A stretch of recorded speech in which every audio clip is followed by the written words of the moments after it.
கோவை நாடாளுமன்ற உறுப்பினர் வெற்றி வேட்பாளர் ராமச்சந்திரன் அவர்களும், அதே போல் சட்டமன்ற உறுப்பினர் மாவட்ட செயலர் ரமணஜன் அவர்களும், அதே போல் சிங்கனூர் சட்டமன்ற உறுப்பினர் ஜெயராம் அவர்களும் நாங்கள்லாம் வந்து கோவை, பொள்ளாச்சி, நீலகிரி, திருப்பூர், ஈரோடு 5 நாடாளுமன்றத்துடைய வெற்றி வேட்பாளர்களுக்கு ஆதரவு கேட்டு பேராயர் மதிப்புக்குரிய போற்றுதலுக்குரிய பிஷப் ஐயா அவர்களை சந்தித்தோம். இன்றைக்கு கோவை நாடாளுமன்றத்தில் ராமச்சந்திரனுடைய வெற்றி பிரகாசமாக இருக்கிறது.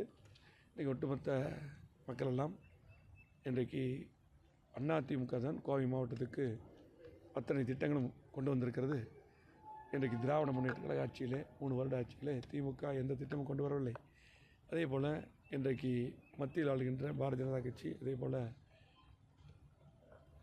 அதனுடைய தலைவர் இங்கே வேட்பாளர் போட்டியிடுற அண்ணாமலை அவர்களும் இன்றைக்கி தான் நிறைய வாக்குறுதி கொடுக்கன்னு சொல்லியிருக்காங்க. ஆனால் இன்றைக்கி தலைவராக இருந்த ஒன்றுமே பண்ணலன்றதுக்காகவே இன்றைக்கி 520 வாக்குறுதி திமுக எப்படி கொடுத்ததோ அதே தான் இன்றைக்கி அவர் கொடுத்த 100 வாக்குறுதிகள். ஆகவே மக்கள் இன்றைக்கி தெளிவாக இருக்கிறார்கள். கண்டிப்பாக கோவை மாவட்டத்தை மிகப்பெரிய வளர்ச்சிக்கு கொண்டு சென்ற இதுவரையும் அத்தனை திட்டங்கள் கொண்டு வந்தது அதிமுக தான் என்று மக்களுக்கு தெரியும். ஆகவே எனக்கு ஒட்டுமொத்தமாக ராமச்சந்திரனுடைய வெற்றியும், அதே போல் பொள்ளாச்சி, ஈரோடு, திருப்பூர், நீலகிரி 5 வேட்பாளர்களுடைய வெற்றி உறுதியாக இருக்கிறது. இப்போ உதயநிதி என்ன சொல்கிறாருன்னா வந்து பல்வேறு இடங்களில் வந்து பணம் கொடுக்குறதா சொல்லி பார்க்குறீங்க. இல்லை, நாங்கள் வந்து மக்களை நம்பி நிற்கிறோம், அவ்வளோதான். நாங்கள் தெளிவாக இருக்கிறோம், மக்கள் நம்பி நிற்கிறாங்க. அவங்க வந்து நீங்கள் சொன்ன மாதிரி பணத்தை நம்பி நிற்கிறாங்க. தேர்தல் விதிமீறலை மீறதா அண்ணாமலை மீது ஒரு குற்றச்சாட்டு நிலவி வந்துட்டு இருக்காங்க. கிட்டத்தட்ட 3 இடத்துல வழக்கு பதிவு பண்ணியிருக்காங்க. நான் டிவியில் பார்த்தேன். அதாவது விதிமுறைக்கு உட்பட்டு அது ஒரு காவல்துறை அதிகாரி இருந்த அண்ணாமலை அவர்கள் நீங்கள் தான் அவர்கிட்ட கேள்வி கேட்கணும். ஏன்னா அவர் உங்கள்கிட்ட தான் அதிகமாக அரசியல் பண்ணுறார். களத்தில் இல்லை அவர். மீடியாலையும் சோசியல் மீடியாலையும் தான் அவர் ஃபுல் அரசியல் இருக்குது. நாங்கள் களத்தில் இல்லை, களத்தில் வந்து நாங்கள் இருக்கிறோம், அவர் இல்லை.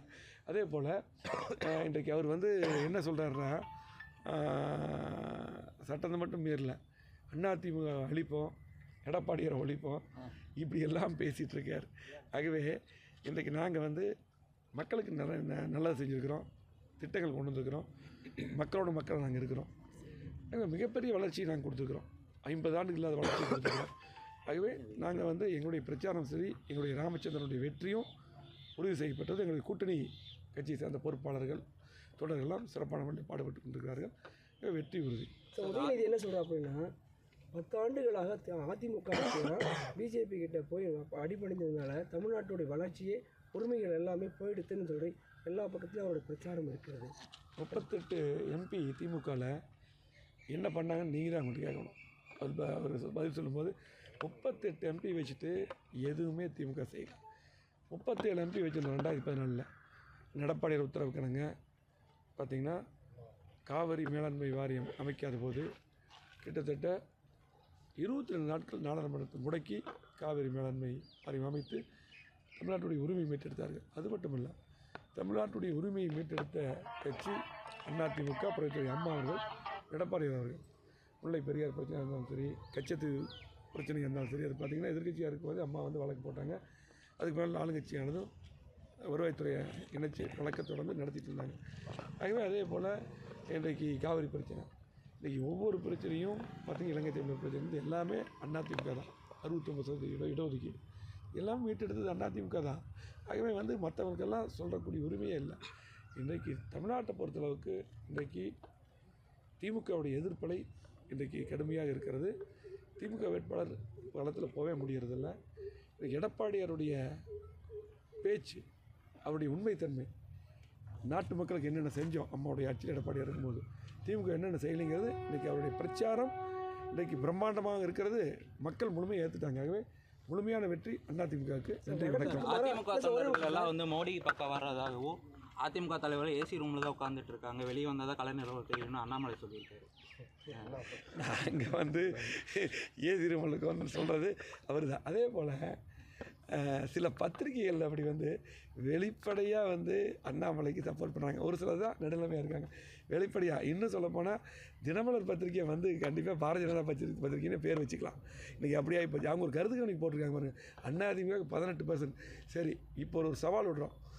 அண்ணன் எடப்பாடியார் பேசிட்டார், நீங்கள் இந்த 18% அதிமுக சொல்லியிருக்கீங்கள, அதே போல் எல்லாமே நீங்கள் போட்டுக்கிற பர்சன்டேஜ் அதிமுக வாங்காமல் இன்றைக்கி மிகப்பெரிய வெற்றி அடையுது.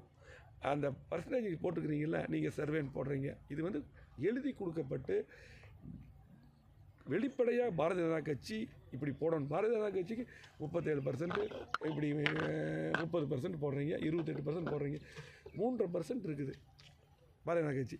இதுக்கு இப்படி போடுறீங்க. இப்படி வந்து இப்படி நடுநிலைமையான பத்திரிகைன்னு எப்படி சொல்ல முடியும்? தினமலரை ரொம்ப வருத்தம். நீ மக்களே வந்து இன்றைக்கி இப்படி வந்து போயிட்டாங்கன்னு சொல்லி போட்டு வெளிப்படையாகவே வந்து நீ பாரதிய ஜனதா கட்சி பத்திரிகைன்னு சொல்லிட்டு போயிடலாம்.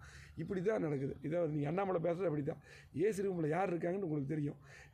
மீடியாலையும் ட்விட்டர்லேயும் ஃபேஸ்புக்லேயும் மட்டும் நீ சந்திச்சுட்டு இருக்கிறது யாருன்னு தெரியும்.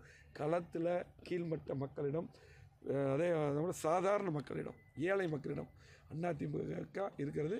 அதிமுக திட்டங்கள் இருக்கிறது. புரட்சி தலைவி அம்மா அவர்கள் மறைந்தாலும் கூட திட்டங்கள் மூலம் வாழ்ந்து கொண்டிருக்கிறார்கள். இன்றைக்கு முழுமையாக களத்தில் நாங்கள் மட்டும்தான் இருக்கிறோம். அதிமுக மட்டும்தான் எங்களுடைய வேட்பாளராக இருக்கார். நன்றி, வணக்கம். நன்றி.